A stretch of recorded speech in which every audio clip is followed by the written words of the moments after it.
Welcome to the Newark Collabcast, a show where togetherness is the top priority. This podcast is a production of the Newark campus, which houses both Central Ohio Technical College, or COTC, as you're probably familiar, and the Ohio State University at Newark. My name is Blake Baker. I am the marketing writer on the Newark campus, and as you can tell by now, the host of the Newark Collabcast. We are now situated in the second half of our year-long celebration honoring the 55th anniversary of this campus's cost-shared partnership. Kind of hard to believe, right? But if you've listened to this show before, you'll know that the partnership's success is not hard to believe. The way these two institutions share facilities, staff, and resources saves the Newark campus millions of dollars every year, all while still supporting strong student services and learning options. Now, we all know not all learning happens in the classroom. In fact, some of our students' most valuable learning opportunities don't even occur on this campus. That's the idea we'll be exploring today. How Ohio State-Newark and COTC facilitate enrichment opportunities including education abroad, community service, clinical placements throughout the region, things like that. Our guests today are practically experts on these practical learning tactics. They have a ton to teach us about these topics, so let's dive in. Introducing Melinda Brillhart, Director of COTC's Diagnostic Medical Sonography Technology Program, or DMS program, if you prefer the shorthand. Melinda, welcome to the show. Thank you. Happy to be here. And joining us over Zoom today is Madeline Sharp. She's an academic enrichment specialist at Ohio State-Newark. Madeline, thanks for tapping in from afar. Thank you so much. So the folks at home, you're in for a little bit of a treat today. We've not yet weaved in a remote interview to our podcast here, so this is certainly a new endeavor for us. But you two are heavily involved in endeavors that enrich our students' academic journey and provide them real-world exposure along the way. And those efforts go a long way.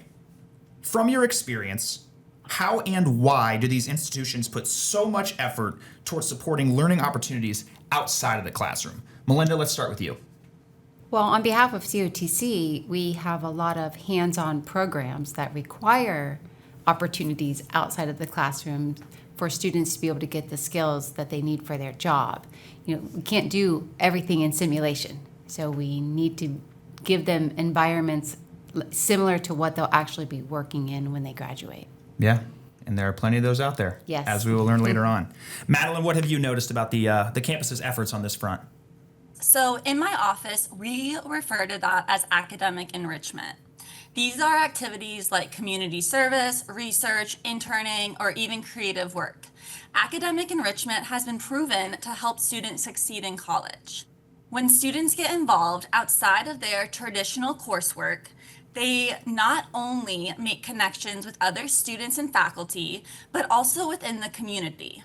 It helps students realize the value of being in a community. It helps them get to know themselves better and also learn about potential careers. Studies have shown that students who get involved outside the classroom do better academically and professionally. No doubt about that. It's certainly borne out among our student population. And community is a great word that we'll explore. Practical learning is such a huge part of what happens here. And more than just outside of the classroom, some of the most prominent opportunities, some of the most interesting opportunities that are available to students are ones that let them learn outside of the country. It's available at both institutions, these sort of studying abroad, traveling abroad types of experiences. Ohio State offers global education classes as early as a student's first year, actually. And that means that they can take steps toward global citizenship basically as soon as they become a Buckeye. Madeline, what kind of education abroad experiences are offered to Ohio State-Newark students? Where have they been able to go? What have they been able to do? So OSU offers hundreds of study abroad programs where students can study abroad to receive OSU credit. We have week-long programs like winter and spring break. We have a few weeks in the month of May called Global May programs, which are open to any major or year. Or students can travel abroad for up to a semester or a year if they choose. Some popular program destinations include Paris, the Bahamas, Australia, Germany. Really, wherever students want to go, there's most likely a program for them. Some programs are faculty-led, which means OSU students travel together as a group with faculty leaders They will be traveling with students from all of the OSU campuses when they go to travel abroad. Now, there are also longer term programs. These are usually provided by a third party, which means students can take classes in another country or institution, but they do so individually and study with students and faculty from all over the world. Students can receive general education credit while studying abroad as well. So a lot of our first and second year students enjoy these programs while they are either still trying to figure out their major or just trying to complete their general education credit courses. Students that are third or fourth year students can also go abroad to earn specific major credit or choose an elective. Some students even do internships abroad. So we really encourage them to go travel abroad so they can get and make those connections.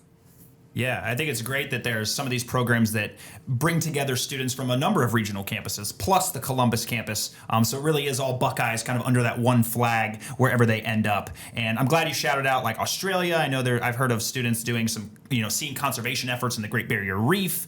There's been trips to Greece where they view ancient ruins, France trips, Morocco trips that are based around religion and the differences there. Really interesting stuff. And we so often hear that a lot of these opportunities are kind of the once in a lifetime sort of scenarios. And really one element of that sentiment just stems from the fact that most students probably couldn't do this on their own. They couldn't make it happen by themselves.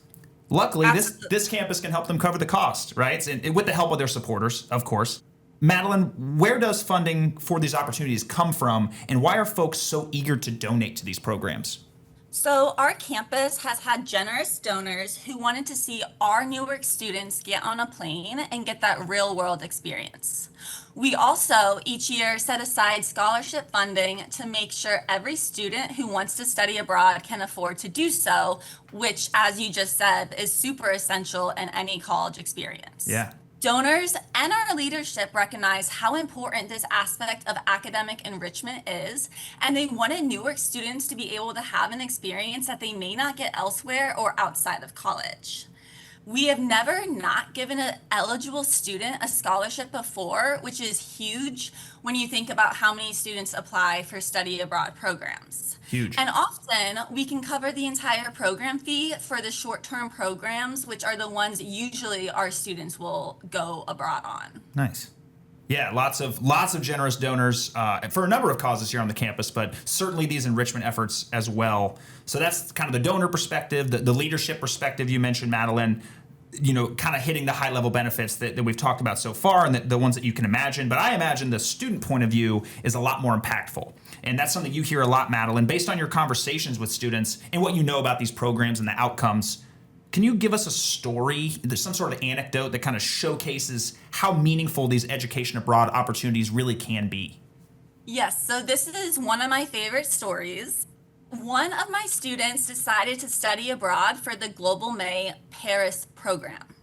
This is a 2-week French history and culture course, but it provides general education credit for the students. The student is a business major and had never been on a plane or knew a lick of French, but it was the perfect program for them. Because not only did the student make a ton of friends, but they made connections with the resident directors that went on the program with them. They continue to keep in touch with those peers and directors 2 years even after the program ended. Wow.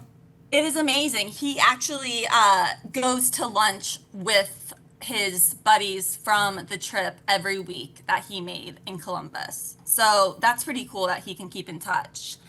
So after the trip ended, the student recognized the value of academic enrichment. So they contacted me and asked if they could work in my department as a student employee. Okay. Yeah, so of course I said yes. We need all the help. The student now helps out our department in encouraging other students to travel abroad and get connected on campus outside the classroom. Their time has been so impactful that they are now interested in pursuing a career in higher education after graduation. So it's just really cool to see how one program can have such an impact. It really opens students' eyes when they go to travel abroad. Absolutely, to whole different kinds of cultures and just what's out there, but yeah, also what might be out there for them in their future, and trying to, in the case of the student you mentioned, paying it forward so others can benefit from the same experience. So as you mentioned, Madeline, Ohio State has hundreds, copious education abroad opportunities, and some of which actually prioritize sending students from regional campuses, which is pretty cool. Meanwhile, COTC has kind of larger, like one calling card kind of in this regard. Melinda, you have an intimate understanding of that. That's the Italian Immersion Program. That was something that you tagged along as a chaperone in 2025 over to Italy. Can you kind of give our audience a brief, high-level overview of this unique, immersive experience? Absolutely. It's actually very rare for a community or technical college to have any kind of program where students have an opportunity, to go to a whole new country while they're enrolled. But the Italian Immersion Program was developed by the Reese family, and their donations has made it possible for over a decade students to have a truly immersive experience in Italy. Yeah. So unlike Ohio State students who might get college credit for it or gen ed credit for it, there's no credit associated with ours. It is just an immersive experience to learn about a whole new culture. We take a group of students between 12 and 15 students of all different age groups and ethnicities and diverse backgrounds. And majors. And go to Italy for 15 days.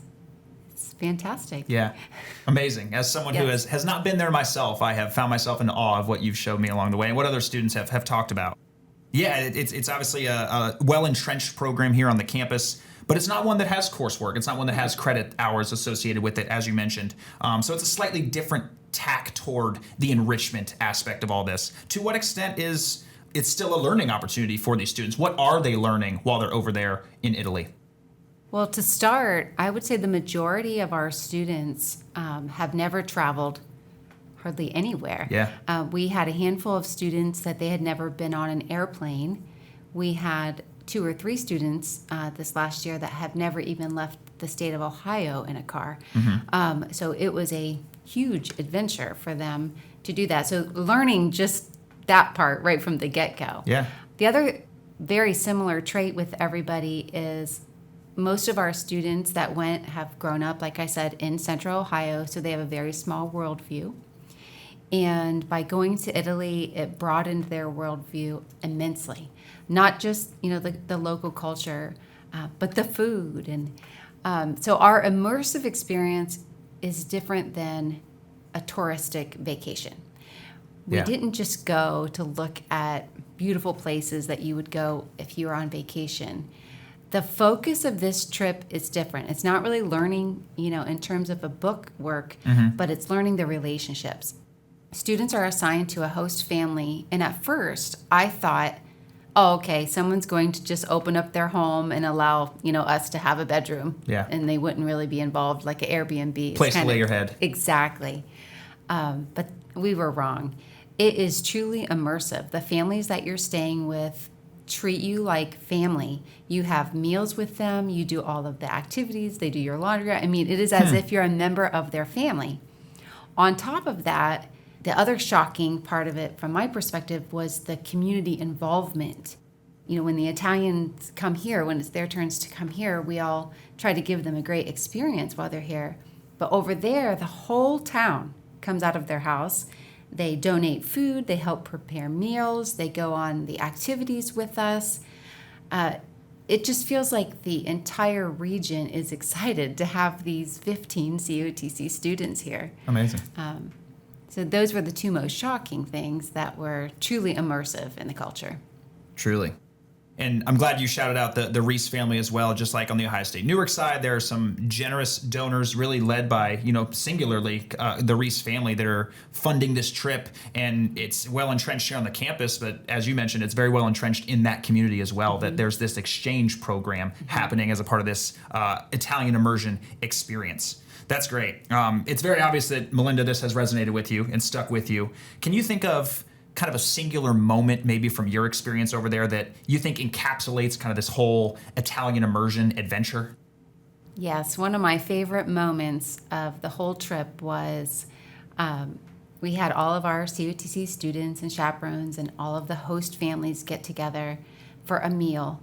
And by then, the students had learned how to speak a little Italian, and some of the host families had picked up a few English words. And the communication from day one, where it was kind of awkward and they weren't communicating much because they were nervous, to this toward the end of the trip, where everyone was talking and bonding and so comfortable, and we made pizzas from scratch. And at the end, they had a karaoke, and my husband and I, who was the chaperone, we were up in our villa kind of on the hillside, and we could hear all the students singing some Italian songs, some English songs, but we heard across the whole Tuscan Valley, OH, IO, Nice. and all of the Italians and the COTC students were shouting and singing, OSU songs and Ohio songs, and it just kind of proved that we were able to completely merge all of these strangers together and become lifelong friends in that one moment. It was amazing. Yeah. And I know some of those host family relationships have lasted, as far as I can tell. I've talked to students who still communicate with their host families, host brothers and sisters. It's really, the camaraderie, I think, is a big takeaway from all of that. And here on a podcast where we brand the collab, it's cool to share that relationship and share the cultural experiences and really be able to immerse yourself in that. In that exchange program where, our students here from COTC go over to Italy and there's Italian students coming here to the U.S., that's the really special aspect of this program that doesn't really exist in some of these other study abroad types of opportunities that we might mention. At the time of recording, the Italian students are actually getting ready to come over here to the next U.S. week. Yeah, it's coming up quick. I know you're involved in that portion of the trip as well, Melinda. What excites you most about this part, when the Italian students get a chance to come over here and immerse themselves in our country and our culture?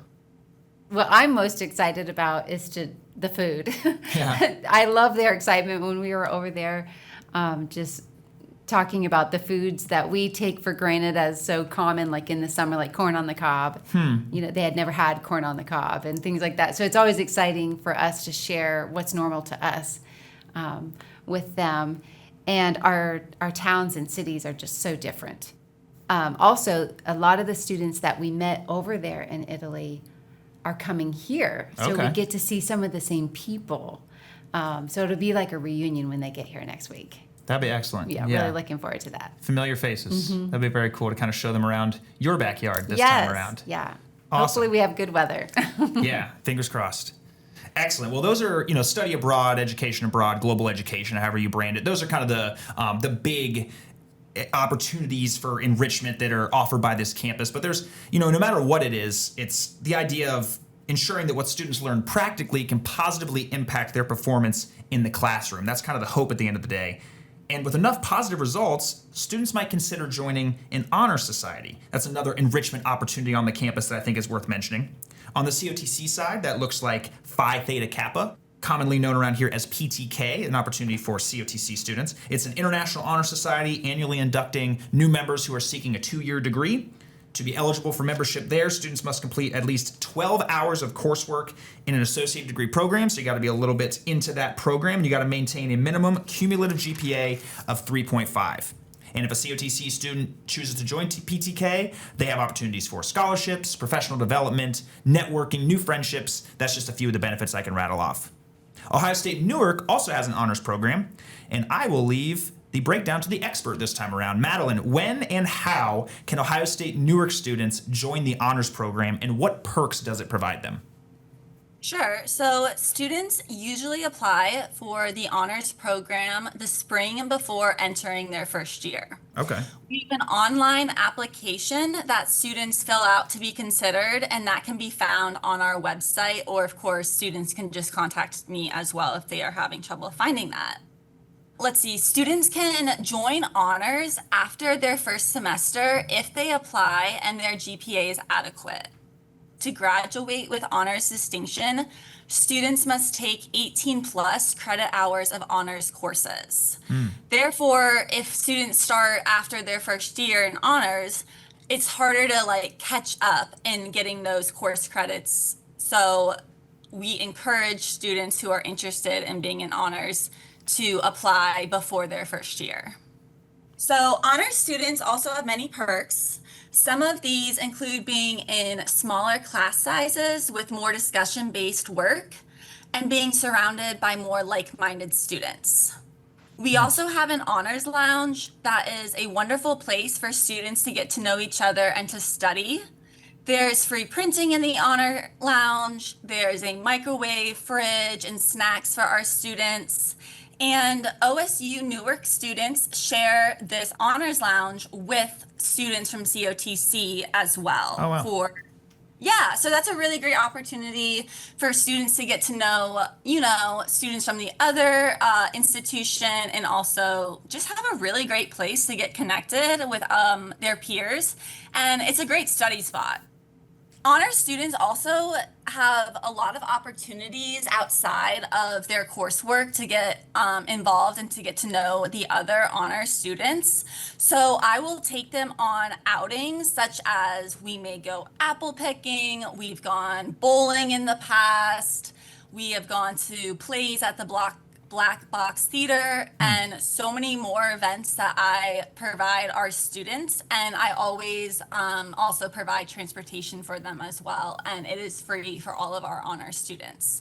So that's just a great way and a little perk that honor students like to get involved in. It's not mandatory for honor students to go on these events and outings, but it is really fun and it's a great way to get connected outside the classroom. Definitely. And I didn't realize it was something that students committed to even before they step foot on the campus here, something they apply for before they even enroll. Am I understanding that correctly? That's correct. So students apply, and I believe the deadline for honors is usually around April 15th, actually. So the spring, April 15th, before they start their first year.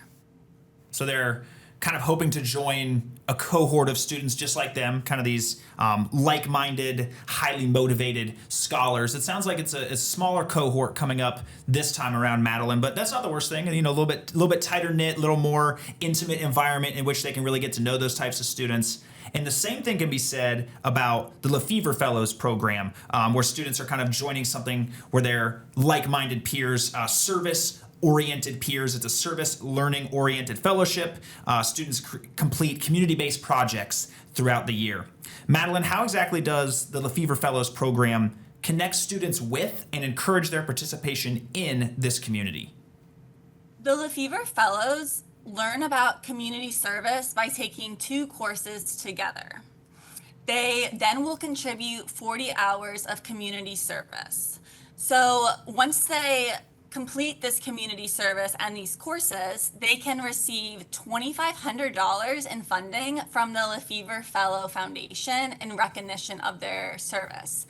So that's excellent, and I just think that's so cool that the Lefevre Foundation has recognized how important community service is for our students to get involved in and get connected in the community.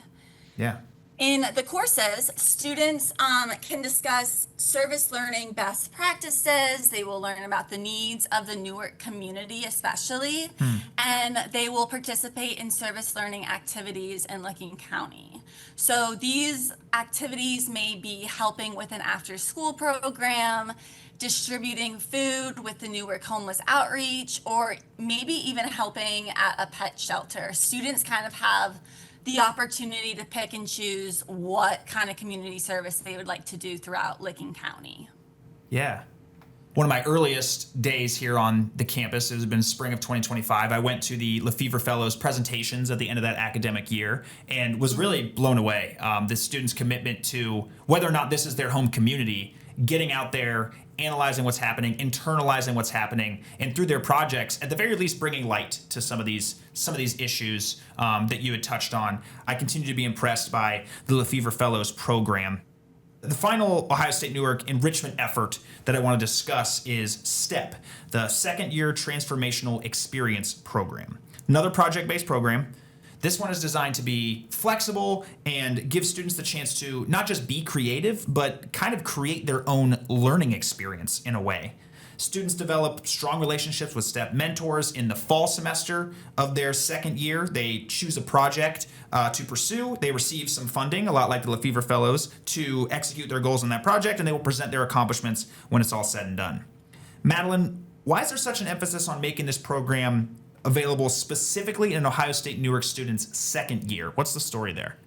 So Ohio State actually created this program for our students in particular. So Nice. STEP was on the Columbus campus before coming to our campus in around 2020. Okay. STEP was really designed because research has shown there's just not as much support for second year students as there is for our first years. So it was designed to bridge that gap, right? We want our second year students to feel like they have a sense of belonging and a home base on campus. It's a program where students can receive $2,000 for a project of their choice. But to me, that's not even the most important or exciting part of the program. I would say what draws me to STEP the most is that STEP connects students with other second year students and gives them a faculty mentor to guide them through the program. And this itself helps them get involved, or just simply is, academic enrichment, Yeah. which, as we know, makes a huge difference in student success and engagement. So students will work with their faculty, mentor, and other second year students once a week in the fall, and then will work independently with their mentor in the spring. So it's really not a huge time commitment. That is great because this is meant to be a stress-free program. So there's no credit tied to it. You can think of it kind of as a professional development program. At Okay. least that's what I like to say. Yeah. We may do resume building work, interview preparation, creative and personal statement writing, or personality tests throughout our cohort meetings in the fall. This is just a way for our students to get to know their interests and their values, maybe both as a student, but also as an individual, of course, outside of the classroom. I like that a lot. It gives students a chance to kind of get their footing in the college life, kind of get a handle on what they're interested in, what they would like to do, and I think that those interests show up very highly in their STEP projects. I'm very interested in some of the more creative pursuits that these STEP students have gone through and what they gain from those types of projects specifically. So what type of STEP projects have been most memorable for you, Madeline, and how do those projects represent this idea of learning outside of the classroom and using what you learned to transition into a career after graduation? So students can do anything with their money as long as it's professionally led and falls under one of the 6 categories that STEP offers. So these categories include an internship, research, a creative and artistic endeavor, service learning, leadership, or even study abroad, which we have talked about earlier in the podcast. Yeah. Some of the projects that I've seen students do in the past include maybe taking piano lessons. They can learn how to build computers from scratch, which I think is so cool. Yeah. There's a program where students can go and take photography lessons and actually use their STEP funds to buy a camera for them that they can keep. Yeah. Had a student become Pilates certified, which is so cool if you ask me, in the leadership category, or scuba diving certified, right? Yeah. One student actually this past year that really, a project that really stuck with me is that they created a quilt to help explain how it feels to live with disabilities. Okay. And that was in the creative and artistic endeavor category. So as you see, these categories are spread out, but students can, find a professional in one of these categories and really just take it and run with this money. Absolutely. After their STEP year, students will have a year and a half to use their STEP funds. Their money will also follow them if they are transitioning to the Columbus campus, because as I mentioned, Columbus has STEP as well. Those funds will follow them for that year and a half, no matter what campus they are on. Nice. As I mentioned, students can also use their funds. One of the categories is to study abroad. So they can apply for that Newark scholarship from those donors, and they can use that Newark scholarship money on top of their $2,000. Oh, wow. So they can kind of like stack it. Yeah, it's so cool that we, can offer that to our students. Yeah. So a lot of our STEP students are traveling abroad for pretty cheap, if not for entirely free right now, depending on the program that they pick to go on. So it's super cool to see what students decide to do. And every year I have a student, wanting to do a different project or one I haven't thought of or heard of before. It helps students become more well-rounded individuals. Nice. And this gives students the opportunity to explore their interests and values a little bit more outside of the classroom. And participation in this program is also great to put on any resume. And I like that you can, or students often do, kind of stack these enrichment opportunities, right? There's a little bit of synergy among what you all offer on the Ohio State-Newark side, especially where STEP overlaps with the education abroad, or there's a service learning oriented slant to this that maybe shows up in a STEP project, or what you learn in STEP and you apply that to your Lefevre Fellows work. I think that's really cool that there's a lot of synergy and cooperation among these different programs. Excellent stuff. Absolutely. Yeah, thank you for saying that. Yeah. Well, now let's pivot to the COTC side on a little bit of a different measure here. There's no question that clinical and practicum opportunities are some of these practical learning opportunities, right? Learning outside of the classroom, often away from the campus. It's aimed at helping students develop certain skills that they might not get, certainly would not get just in a classroom setting. We're obviously talking about a technical college in COTC after all, and that means, as Melinda had mentioned earlier, that pretty much every program that's offered here is centered around that hands-on training, that practical experience in the field. So Melinda, as a part of leading the DMS program, you have long helped facilitate those types of opportunities for students. What can you say generally about COTC's ability to form and maintain meaningful relationships with employers around here who can give students that real-world training? One of the areas I think is our strength is our clinical partnerships. Ohio is blessed with a plethora of healthcare facilities for our students to rotate through. And my program and some of the other health programs, another thing we do differently that I like is our students do a variety of clinical rotations. Some places, they'll just put a student there for 9 months or their whole rotation, and their clinical experience or their preceptorship is limited to just that one facility. Mm-hmm.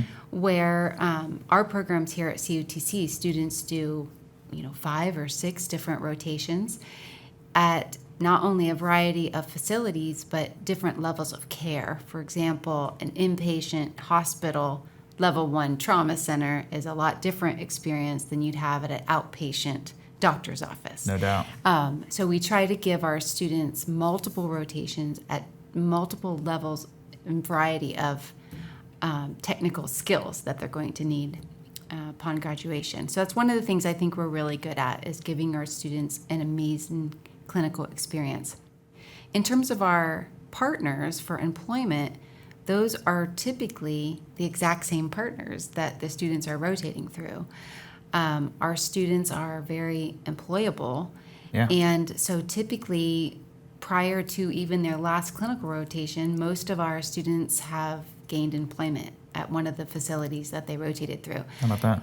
Clinicals and internships and these hands-on opportunities are a way for the students to figure out which environment worked best for them.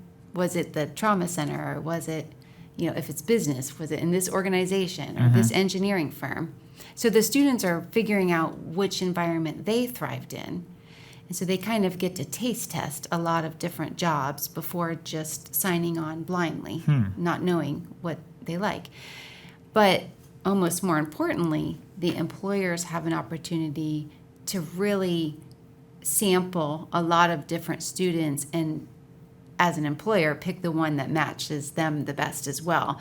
So it is a great opportunity. If employers accept students, they are going to be able to handpick their best employees.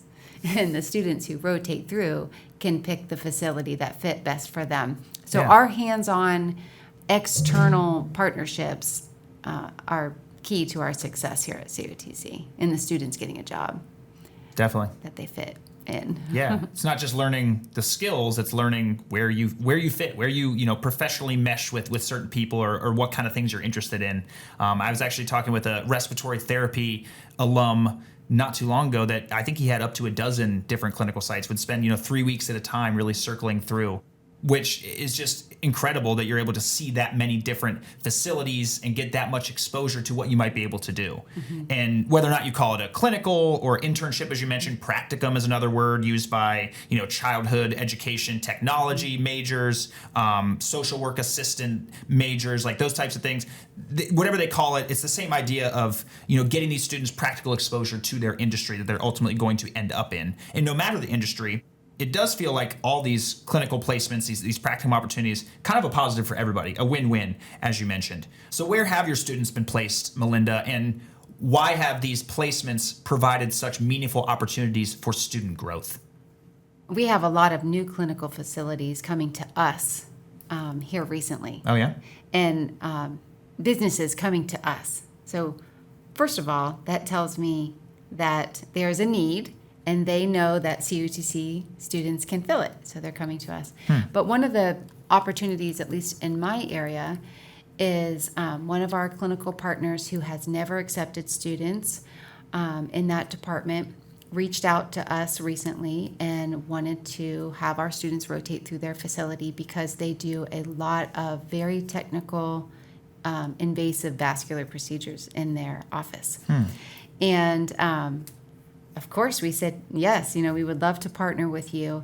Well, it turns out that with our students rotating and getting that advanced training at that facility, they are even more marketable than they were before, because not only do they have the entry-level skills that we would expect, because of that unique partnership with that facility, now our students have skills that some seasoned health professionals don't even have yet. Yeah. So our students are really able to benefit immensely from getting strong partnerships with the community, going above and beyond what our curriculum even, thought we could achieve as a entry-level student. Yeah.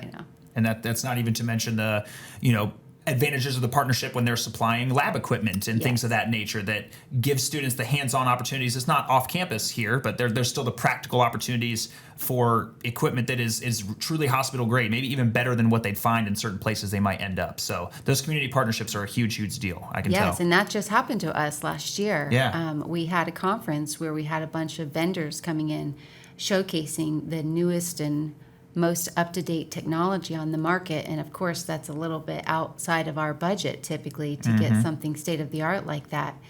And two of our clinical partners and some of our foundations ended up purchasing two of those brand new machines for us, so we would be able to provide students with the equipment that they would see clinically. Yeah.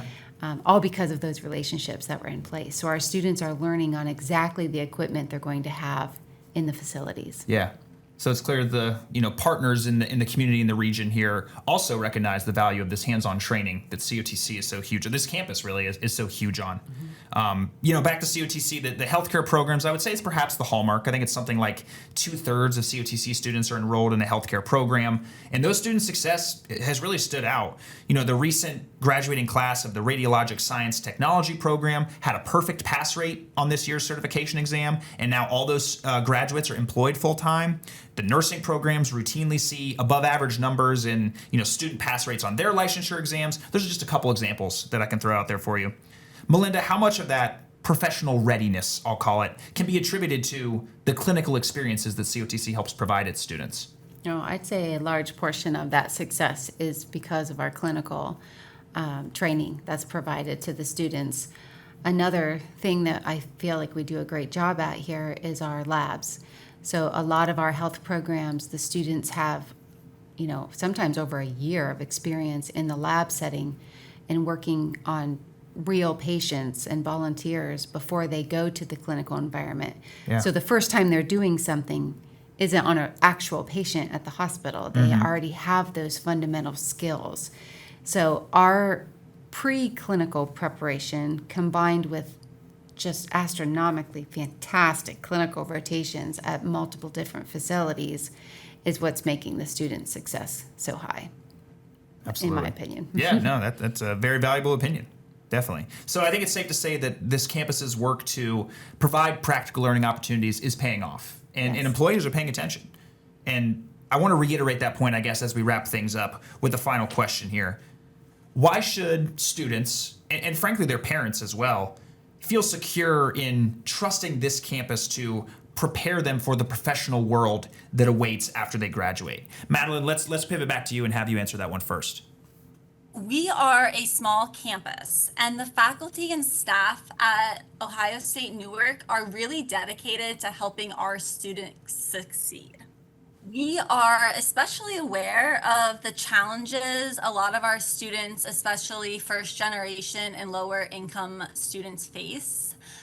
So we are mindful of that. And because we are a small campus, we really get to know the students as individuals. So if they have an interest they want to pursue, or perhaps are facing a challenge, we are absolutely here to help, both inside and outside of the classroom. And they can call really OSU-Newark a home. And there's, a number of departments here on campus that are so dedicated to student success, some cost-shared departments in that way as well. So that's really borne out, absolutely, that students can feel that support and translate that into whatever's next for them. And Melinda, what about you? What do you think parents should feel about the ways that students are going to be prepared here at the campus? Well, to echo Madeline as she was talking, I was thinking the exact same thing. Number one, our small classrooms and our small cohorts. I'm more than a faculty member to my students. Yeah. We deeply care for them. They are not just going to be lost in the numbers here at all. Me particular, I have the same group and cohort for 3 years. So there's no way someone could be struggling and I wouldn't notice it. Mm-hmm. Also, to echo what she said about our resources, we have so many between OSU-Newark and COTC. We offer our students so many resources. Whether that's, the food pantry or tutoring, or really we try to address all of their needs so they can be successful. Why should parents trust us? One thing I like to say is you wouldn't think that here in little Newark, Ohio, there would be this diamond of a facility. Mm-hmm. But what we have here is fantastic. Yeah. It's so much. Every time I give someone a tour, it's always more than they ever expected was here. Definitely. And we've been doing this for a long time. Our college, both of these, the university and COTC, are trusted because of our outcomes. 30, 40, 50, 60 years are going by almost now where we have a lot of success, and graduates who've gone on to do great things. So you can trust us by looking at the outcomes of how well our students have done literally for decades on this campus, and it's just getting better and better. Excellent. Well said. Yeah. Preparation has always been there, and it is really proving out in the community and some of these partnerships you mentioned, some of these just connections we have, and the alumni base of both of these institutions that has stuck around here in Licking County and the surrounding region has really benefited everybody, especially on these fronts for practical learning opportunities, clinicals, honors societies, Lefevre Fellow, all these different things we've mentioned are born out of that commitment to student success that really resonates and emanates here on this campus. And you two, I think, do a great job representing that. So I want to thank you both for sharing your expertise when it comes to helping enrich a student's academic experience here and exposing them to the real world. You two are the real deal. We appreciate you very much for explaining these important practical learning opportunities that are offered by our campus. Thank you very much for being here, you two. Thank you. Of course, happy to be here. And thank you very much to our listeners at home as well for joining us for another episode of the Newark Collabcast. That'll do it for this one, and we hope you will join us next month as we do it again. In the meantime, to keep up with everything fun and exciting and beneficial happening here on the Newark campus by following our institutions on social media, you can find Ohio State-Newark at Ohio State-Newark and COTC at COTC-EDU on all social platforms. And for more information on our celebrated cost-shared partnership, we have some websites for you to check out. go.osu.edu/55partnership or go.cotc.edu/55partnership. That's all we got for today. I'm Blake Baker, and that was the Newark Collabcast. Until next time, keep collaborating. Best believe that we will.